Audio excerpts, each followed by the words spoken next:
میں ایک دکھ والی بات کہنے لگا ہوں۔ ہم عرس کی محافل میں آتے ہیں، کبھی سوچا ہے کہ یہاں آنے کا مقصد کیا ہے؟ ہم یہاں آتے ہیں، دو چار کرامتیں سنی، نعرے لگائے، لنگر کھایا تے مچھاں نوں تا دیندے آ گئے۔ کیا یہی مقصد ہے؟ پھر مقصد کیا ہے؟ اگر ہمیں مقصد کا پتہ ہوگا تو یہاں سے اٹھ کر جب جاؤ گے تو گریبان میں جھانک کر دیکھو گے میں نے مقصد کو پورا بھی کیا ہے کہ نہیں کیا۔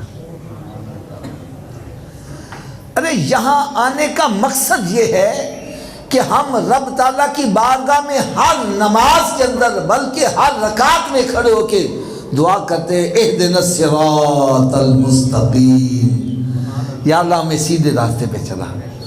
اب سیدھا راستہ کون سا ہے؟ رب تعالیٰ نے فرمایا میں تمہیں خود ہی بتلا دیتا ہوں۔ فرمایا صراط الذین انعمت علیہم، سیدھا راستہ کن کا ہے؟ جن پر رب تعالیٰ کا انعام ہوا۔ تو یہاں جب عرس میں آتے ہو تو ہمیں انعام یافتہ بندوں کے راستے کا پتہ چل جاتا ہے، تو پھر گریبان میں جھانک کر دیکھو میرا راستہ کون سا ہے۔ اگر میرا راستہ ان سے جدا ہے تو آج یہاں سے اٹھو، اپنے رخ مدینہ شریف کی طرف کر کے اٹھو۔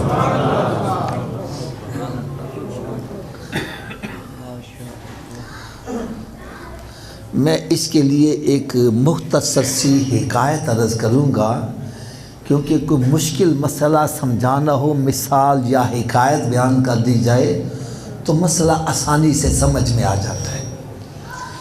بزرگ فرماتے ہیں کہ جنگل میں بہت سارے جانور رہتے تھے، تو 3 جانوروں کے درمیان آپس میں دوستی ہو گئی اور طے یہ پایا کہ ہم تینوں مل کر شکار کریں گے اور پھر بعد میں تقسیم کر لیں گے۔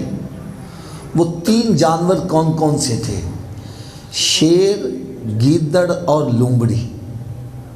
کون کون سے جی؟ تینوں نے مل کر شکار کیا، 3 جانور پکڑ لیے، گائے، ہرن اور خرگوش۔ کون کون سے پکڑے؟ اب شیر نے پہلے گیدڑ کو بلایا، ہاں بھائی بتلاؤ کیسے تقسیم کریں؟ وہ کہنے لگا بادشاہ سلامت یہ تقسیم تو اللہ کی طرف سے ہی ہوئی ہے۔ کہنے لگا کیا مطلب تیرا؟ کہنے لگا جی حصہ بقدر جسہ، جس بندے کا جتنا بڑا پیٹ ہے اتنا بڑا حصہ اس کو دے دیا جائے۔ کہنے لگا کیا مطلب ہے؟ کہنے لگا آپ سب سے بڑے ہیں، گائے آپ کی، میں چھوٹا ہوں، ہرن میرا، اور لومڑی سب سے چھوٹی ہے تو خرگوش اس کو مل جائے۔ شیر کو بڑا غصہ آیا، اس نے ایک تھپڑ اس کو مارا، اس کی تو ٹانگ ٹوٹ گئی، وہ ایک طرف بیٹھا رونے لگ پڑا۔ کہنے لگا بڑا آیا فیصلہ کرنے، لذیذ ہرن اپنے لیے رکھ رہا ہے اور بوڑھی گائے مجھے دیتا ہے، ابھی میں تیری خبر لیتا ہوں۔ اب وہ بیچارہ وہاں ایک طرف بیٹھا رونے لگ پڑا۔ تھوڑی دیر کے بعد باری آئی لومڑی کی۔ کس کی آئی؟ لومڑی نے کہا، اس نے کہا بادشاہ نے، شیر نے، تو بتلا تقسیم کیسے کی جائے؟ وہ کہنے لگے بادشاہ سلامت یہ پوچھنے والی بات ہے، یہ تقسیم تے قدرتی ہوئی ہے۔ کہنے لگا کیا مطلب؟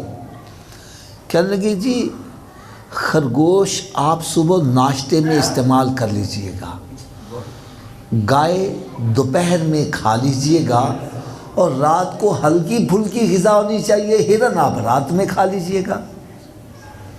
اور کہنے لگا تینوں میں کھا گیا تو تم کیا کھاؤ گی؟ کہنے لگے بادشاہ سلامت جو آپ کا بچہ کھچا ہوگا وہ ہم کھا لیں گے۔ شیر مکمل شکار نہیں کھاتا، کھا کے چھوڑ دیتا ہے، جو آپ کا بچہ کھچا ہوگا وہ ہم کھا لیں گے۔ شیر بڑا متاثر ہوا، اس نے لومڑی سے پوچھا ہے لومڑی تجھے اتنی عقل کیسے آئی؟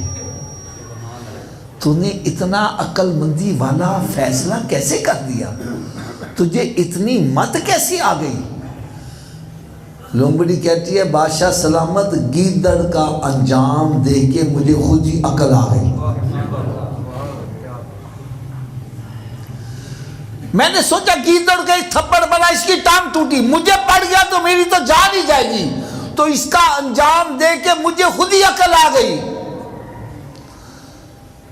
یار بظاہر تو یہ ایک ہنسنے والی حکایت تھی، لیکن جب اس کا نتیجہ نکالا گیا خدا کی قسم اس پہ جتنا رویا جائے وہ کم ہے۔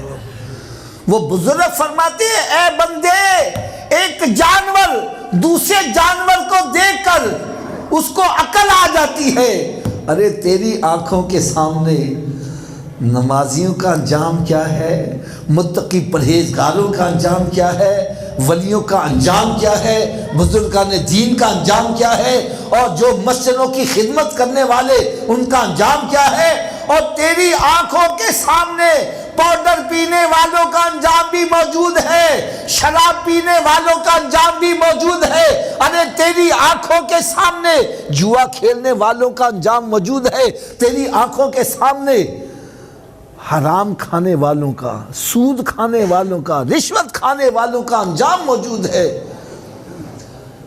اور یہ سب کچھ دیکھ کر اگر تجھے عقل نہیں آتی تو پھر تو جانوروں سے بھی کیا گزرا ہے۔ قرآن کہتا ہے اولئک کالانعام بل ھم اضل، ارے یہ چوپائے ہیں بلکہ چوپایوں سے بھی گئے گزرے ہیں، چوپائے بھی ایک دوسرے کو دیکھ کر عقل حاصل کر لیتے ہیں، اور تجھے عقل پھر بھی نہیں آ رہی، پھر تو برائی کی طرف لگ رہا ہے۔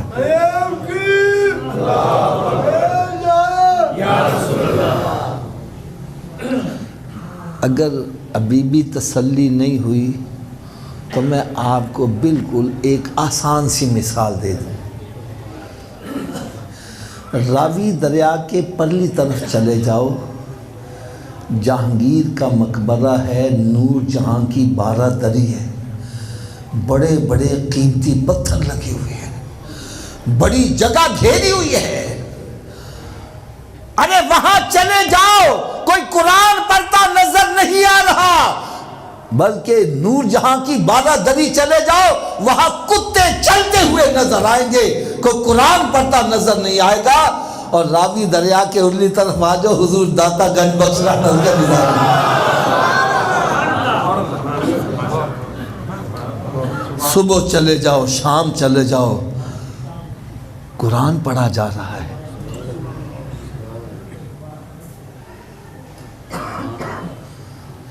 یا لاہور کی سرزمین پر میری بات غلط ہو خدا کی قسم میرا لحاظ نہ کرو، بھرے مجمع میں کھڑے ہو کے کہو حافظ صاحب آپ غلط کہہ رہے ہیں، میں برا نہیں مناؤں گا، اپنی اصلاح کروں گا، سب کے سامنے معذرت بھی کروں گا، اور اگر میری بات سچی ہو تو پھر عمل کرنا چاہیے کہ نہیں کرنا چاہیے۔ یار اسی لاہور کی زمین پر بڑے بڑے بدماش مر گئے، بڑے بڑے کن ٹٹے مر گئے، بڑے بڑے بھتہ لینے والے مر گئے، ارے بڑے بڑے منسٹر بن گئے، بڑے بڑے بادشاہ بن گئے، آج ان کی قبروں کے نشان مٹ گئے، اور اسی لاہور کی زمین پر اللہ کے ولی بھی جلوہ افروز ہیں، ارے اللہ والے ان کے دیے سدا ہی جلتے نظر آ رہے ہیں۔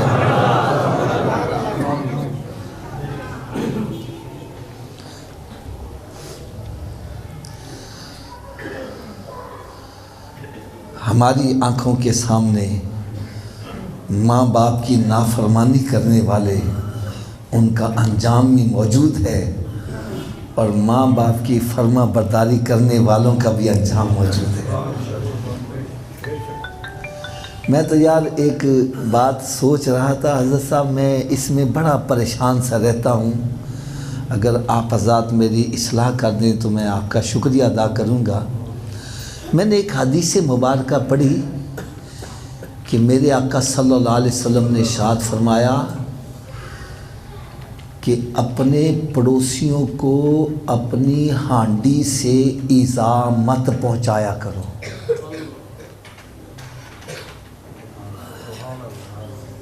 اپنے پڑوسیوں کو اپنی ہانڈی سے ایذا نہ پہنچایا کرو. یعنی کیا مطلب ہے؟ اگر میرے پاس چند پیسے ہیں، میں اپنے گھر میں پلاؤ زردہ پکا رہا ہوں، اس کی خوشبو پڑوسیوں کے گھر جائے گی اور وہ غریب ہیں، ان کے دلوں میں حسرت پیدا ہوگی، ان کی دل آزاری ہوگی. فرمایا تو اپنی ہانڈی میں پانی ذرا زیادہ ڈال لینا اور تھوڑا سالن ان کے گھر میں بھی بھیج دینا.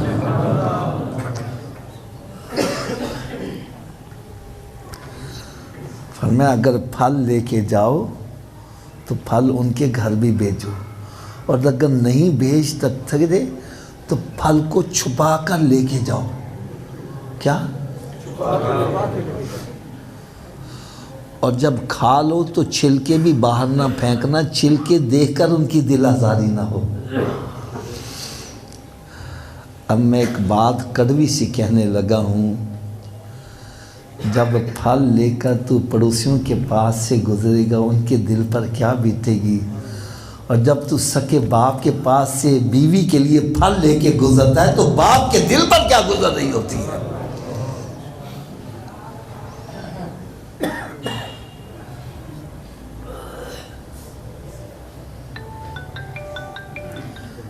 باپ چلا رہا ہے، بیٹا مجھے سالن لا دے، مجھے دوائی لا دے. کہتا ابا میں تھکے آیا ہوں، میرے پاس وقت نہیں ہے. اور دوست باہر کھڑا ہو کے بلاتا نہیں، خالی سیٹی مارتا اٹھ کے چلا جاتا ہے. باپ کے دل پر کیا بیت رہی ہوگی. ماں باپ ہی تمہارے لیے جنت ہے، ماں باپ ہی تمہارے لیے جہنم ہے. ارے یہ راضی ہو گئے تو رب راضی، رب راضی تو جنت ہے. یہ ناراض ہو گئے تو رب ناراض، رب ناراض تو جہنم ہے. آج ہم اپنے ماں باپ سے دعائیں لینے کی بجائے بد دعائیں لے رہے ہیں.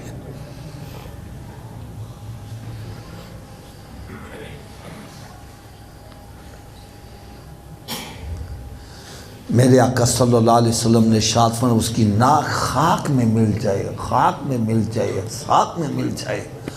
صحابہ کرام تڑپ گئے، یار کس کی؟ فرمایا جس کی زندگی میں اس کے ماں باپ بڑھاپے کو پہنچے اور ان کی خدمت کر کے جنت حاصل نہ کرے، اس جیسا بدبخت بندہ ہی کوئی نہیں ہے. آج حالت کیا بنی ہے؟ ہاتھ باندھ کر عرض کرنے لگا ہوں. ایک باپ ہے، 10 بچے ہیں، 10 کی پرورش کر رہا ہے، اور 10 مل کر ایک باپ کی. اگر باپ نے کسی کے گھر ڈیرا لگا لیا تو شور مچا رہے ہیں، بڑا خرچہ ہوندہ وے. میں بچہ نہ پیٹ پالا کہ ابے دا پیٹ پالا.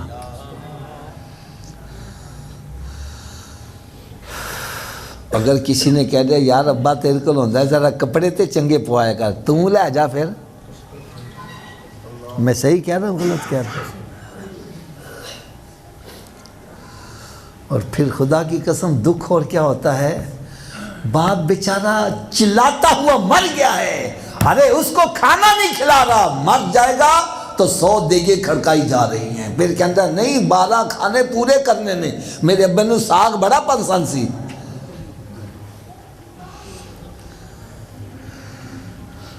حضرت صاحب میرے ایک محبت کرنے والے ماڈل ٹاؤن ایکسٹینشن میں 2 بھائی سکے ایک ہی گھر میں رہتے، ایک ہی جگہ کاروبار کرتے، لیکن ایک دوسرے کا چہرہ دیکھنے کے روادار نہیں. چہرہ دیکھنے کے روادار. بڑا بھائی عمرہ کرنے گیا، پیچھے چھوٹے بھائی کا انتقال ہو گیا. بڑا بھائی فون کر کے کہنا میرے بھرا نوں دفن نہ کرنا، میں چہرہ ویکھنا ہے. اس کے بھائی کو مردہ خانے میں رکھ دیا گیا اور 4-5 دن کے بعد بھائی آیا، پھر چہرہ دیکھ کے پھر دفن کیا. ارے زندہ کا چہرہ دیکھنے کے لیے روادار نہیں تھا اور مرے ہوئے کو جناب مردے خانے رکھوا دیا ہے.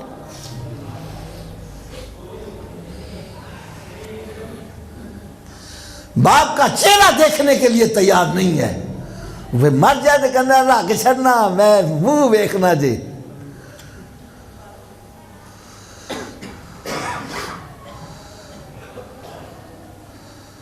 خدا را میرے آقا صلی اللہ علیہ وسلم نے ارشاد فرمایا جس نے عقیدت اور محبت کے ساتھ اپنے ماں باپ کے چہرے کو ایک مرتبہ دیکھا، رب تعالیٰ مقبول حج کا ثواب عطا کرے گا۔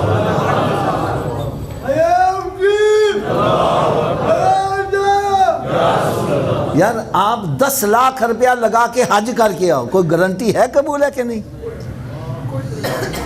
اور ماں باپ کا چہرہ دیکھو تو سرکار گارنٹی دے رہے ہیں مقبول حج کا ثواب۔ ارے ماں باپ کا مقام ذرا سمجھو۔ ایک صحابی عرض کرتے ہیں، مفہوم ہے حدیث پاکہ، یا رسول اللہ اگر کوئی دن میں 100 مرتبہ دیکھے، فرمایا اللہ تعالیٰ کے ہاں کمی نہیں، تم 1000 مرتبہ دیکھو، رب تعالیٰ تمہیں 1000 حجوں کا ثواب عطا کرے گا۔ ایک صحابی عرض کرتے ہیں، یا رسول اللہ وسلم میرے باپ تو فوت ہو گئے، تو وہ بھی زندہ ہوتے میں بھی ثواب کما لیتا۔ فرمایا تو جمعے کے دن ان کی قبر کی زیارت کرنا، رب تعالیٰ پھر بھی تجھے مقبول حج کا ثواب عطا کرے گا۔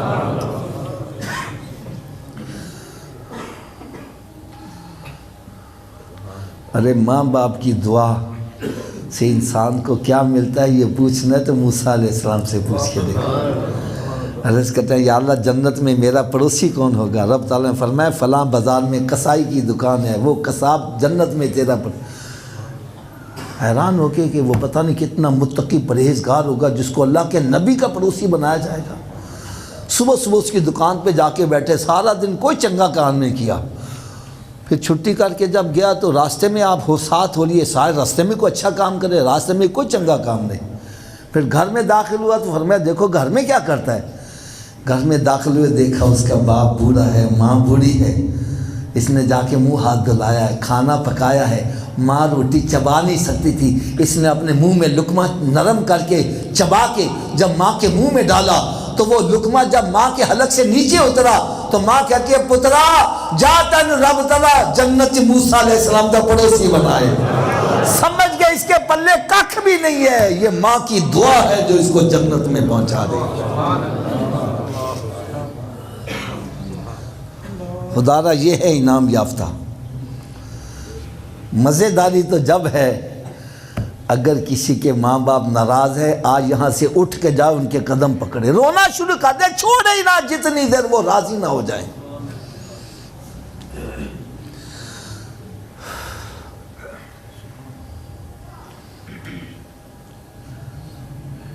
میں کہتا ہوں خوش قسمت ہیں وہ انسان جس کے ماں باپ زندہ اور ان کی خدمت کر کے ان کو راضی کر رہا ہے، اور اگر وہ انتقال کر گئے تو ان کے لیے دعائیں مغفرت کرتا ہے۔ مجھے یہ جان کر بڑی خوشی ہوئی کہ مولانا جمیل صاحب رحمۃ اللہ تعالی علیہ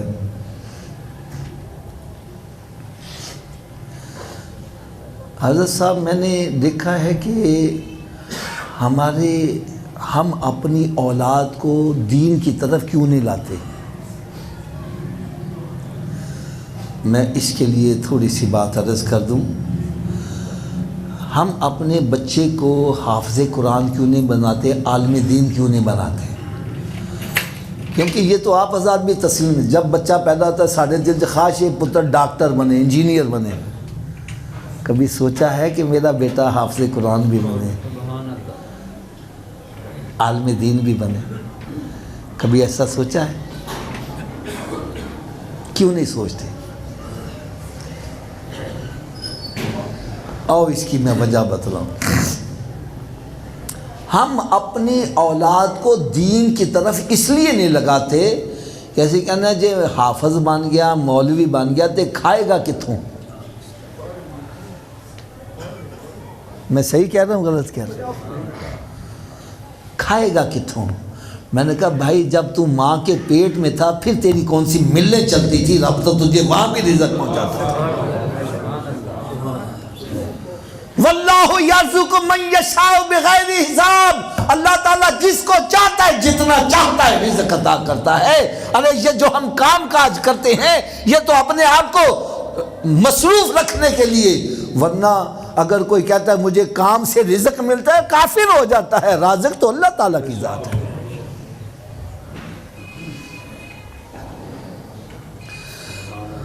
اب بھائی دیکھو میری بات سنو، ہم بچوں کو پڑھا لکھا کر ملازمت کرواتے ہیں. کیوں کرواتے ہیں؟ کہ اگر میں 50,000 کمانا وا 50,000 بچہ بھی کمائے گا تو میرے نال موڈا لگ جائے گا. یہی ہے نا جی؟ اب بولو تو صحیح. تو بھائی اگر بچے کو پڑھاتے ہو تاکہ دنیا میں میرے ساتھ موڈا لگائے، اور خدا را کوئی بچہ ایسا بھی بناؤ جو قبر اور حشر میں بھی تیرے ساتھ موڈا لگانے والا بنے.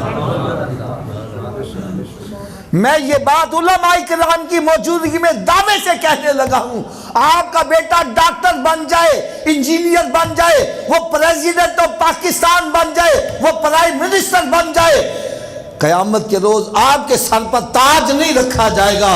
اور اگر آپ کا بیٹا حافظ قرآن بن گیا، ہائے ہائے ہائے، نعرہ تکبیر،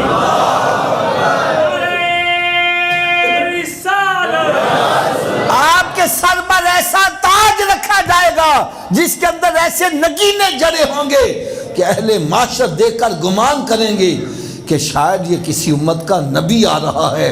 بتلایا جائے گا نبی نہیں، سونے آقا کی امتی حافظ قرآن کا باپ آ رہا ہے.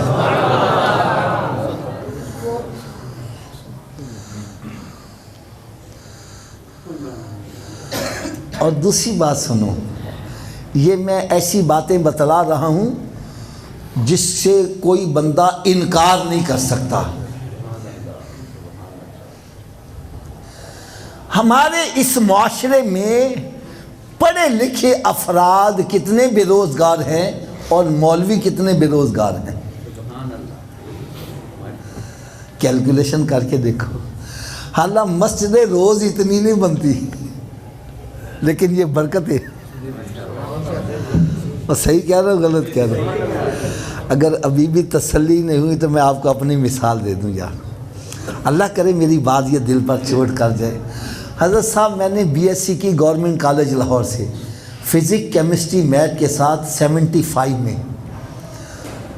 میری خوش بختی مجھے صحبت مل گئی قبلہ سید ابو البرکات شاہ صاحب رحمۃ اللہ تعالی. انہوں نے کہا بیٹا قرآن حفظ کرو. میں بی ایس سی کے بعد حفظ شروع کر دیا.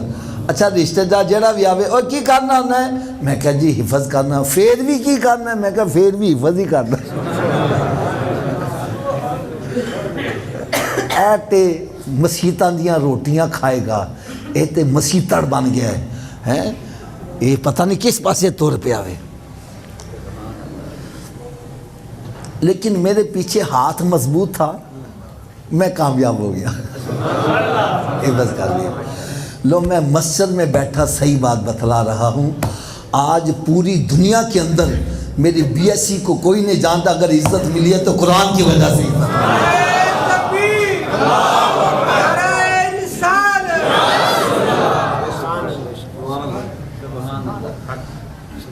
عظمت و شان قرآن. اور دوسری بات سنو، آپ کہتے ہیں یہ حافظ بن کے کھائے گا کتوں؟ میں مسجد میں بیٹھا صحیح بات بتلا رہا ہوں. میرے 2 بھائی ہیں، دونوں کی اپنی فیکٹریاں ہیں، ملت ٹریکٹر کے وینڈر ہیں. یار دونوں میرے مقروض رہتے ہیں، میں ویلا بیٹھا رہتا. یہ اللہ کی شان. واللہ یرزق من یشاء بغیر حساب. قرآن یہ کہہ رہا ہے وَمَن يَتَّقِ اللَّهَ يَجْعَلْ لَهُ مَخْرَجًا وَيَرْزُقْهُ مِنْ حَيْثُ لَا يَحْتَسِبُ. فرمایا جو میرے اوپر توکل کرتا ہے میں اس کو رزق وہاں سے پہنچاتا ہوں جہاں سے اس کا وہم و گمان بھی نہیں ہوتا.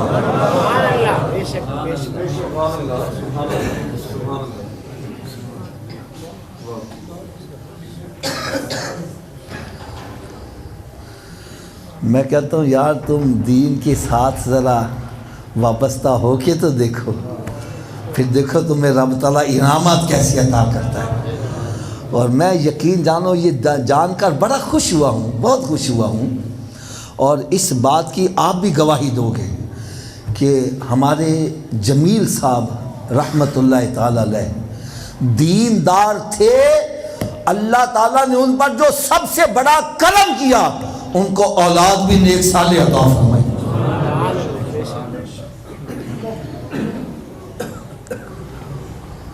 میرے آقا صلی اللہ علیہ وسلم نے ارشاد فرمایا جب بندے کا انتقال ہو جاتا ہے اس کا نامہ اعمال بند کر دیا جاتا ہے.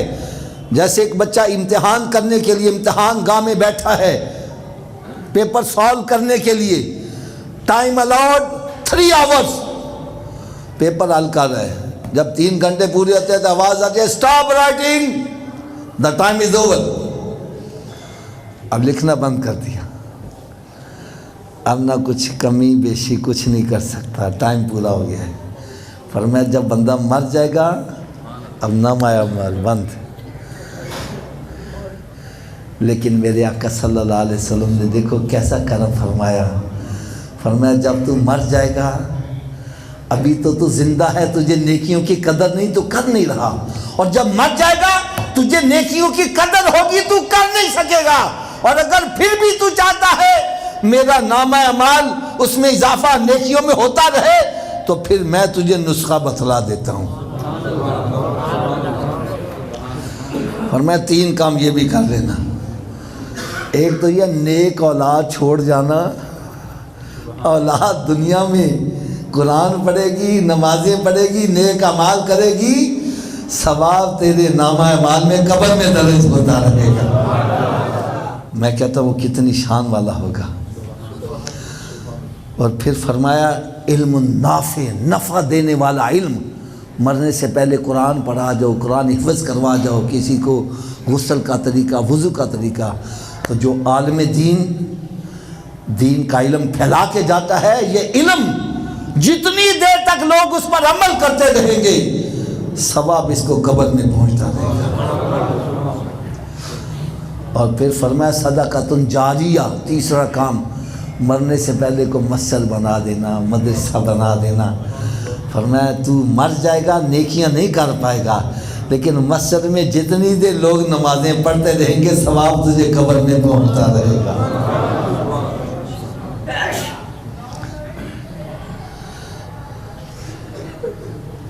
حضور داتا گنج بخش رحمۃ اللہ تعالی علیہ آپ ارشاد فرماتے ہیں خوش قسمت ہے وہ بندہ جو خود تو مر جائے لیکن اس کی نیکی زندہ رہ جائے, اور بدبخت ہے وہ بندہ جو خود تو مر جائے لیکن اس کا گناہ زندہ رہ جائے. مرنے سے پہلے کسی کو پاؤڈر کی طرف لگا گیا ہے, کسی کو بدکاری کی طرف لگا گیا ہے. پیارے اسلامی بھائیوں, میرے بیان سے کوئی بندہ یہ نہ سمجھے کہ میں دنیاوی تعلیم کا مخالف ہوں. نہیں, میں کیا چاہتا ہوں آپ کا بیٹے ڈاکٹر بھی بنے, انجینئر, ہمیں سب کی ضرورت ہے, لیکن میں چاہتا ہوں آپ کا بیٹا ڈاکٹر بعد میں ہو, آج کے رسول پہلے ہونا چاہیے. وہ حافظ قرآن ہونا چاہیے, وہ عالم دین ہونا چاہیے, وہ نمازی بھی ہونا چاہیے. دیکھو میری بات, یہ بھی میں بات دعوے سے کہنے لگا ہوں. یہ جو اصالِ ثواب کے لیے اہتمام کیا جا رہا ہے,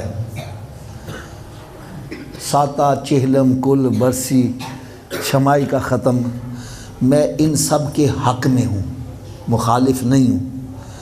لیکن اگر کوئی میرے دل سے پوچھے تو میں کہوں گا بھائی سب سے بڑا اصالِ ثواب یہ ہے کہ ہم سارے نمازی بن جائیں. بھائی یہ جتنا بھی اہتمام کرو گے آخر میں دعائی کرو گے نا. اور اگر ہم سارے نمازی بن جائیں, ہر بندہ روزانہ 5 مرتبہ رب تعالیٰ کی بارگاہ میں حاضر ہو کر کہے گا ربنا اغفر لی. میں کہتا ہوں آپ کے اس پورے گلبرگ میں جو سب سے بڑا کنجوس آدمی ہے اس کے دروازے پر 5 مرتبہ روزانہ جا کے دروازہ کھٹکھٹاؤ, صدا لگاؤ, اس کو بھی کچھ نہ کچھ دینا پڑ جائے گا.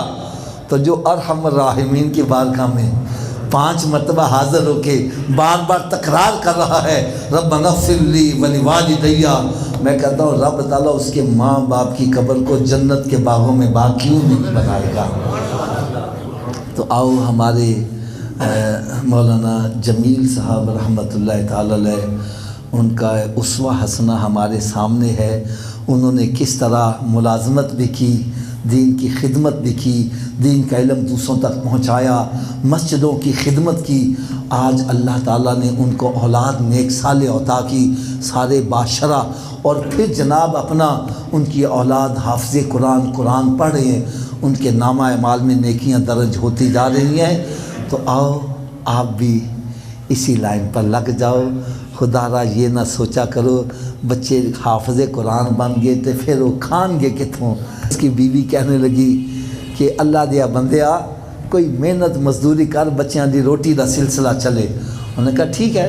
صبح وہ گیا اور قریب کوئی نہر تھی، اس نے وہاں جا کے مصلی بچھا کے نا سارا دن اللہ کی عبادت کرتا رہا، اللہ کی عبادت۔ رات ہوئی تو وہ خالی ہاتھ گھر آ گیا۔ تو بیوی نے پوچھا آج کدی نوکری کر کے آیا ہوں؟ تو جواب دیتا کہتا میں وہی نوکری کر رہا ہوں جڑا کسی دا حق رکھدا نہیں۔ یار بڑی کمال بات کر کہنا او کدی نوکری کر گیا جڑا کسی دا حق رکھدا نہیں۔